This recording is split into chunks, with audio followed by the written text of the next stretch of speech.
आमच्या सावताडच्या घाटात काही कांड होणार नाही असं नाहीच, तर हे कधी घडलं तुम्हाला सांगतो पुढे. नमस्कार मित्रांनो, मी सकाळी आलो पळायला आलो तर निम्म्या घाटात आलो आणि बघितलं इथं तर टँकर भरती झाले. तिथं जाऊन पाहिलं तर ड्रायव्हरला कोणतीही हानी झाली नव्हती. ड्रायव्हर एकदम सुखरूप होता.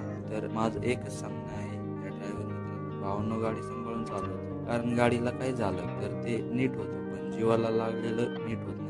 आपली कोणतरी घरी वाट पाहते हा विचार करून गाडी चालवतो. तर मग मी आलो तिथून घरी आलो तर यांना चढविले झाडावर म्हणजे कशाचे हो, रामफळाच्या. यांना सांगितले पिकलेलं रामफळ तोडायला. रामफळ तोडले की मी आलो चिंचा गोळा करायला. आम्हाला काय कामाची कमीच नाही, एक झाले की एक चालूच असते. मग तिथून मी गेलो रानात आलो की घरचे म्हणले जा पाचव्याचा आहे.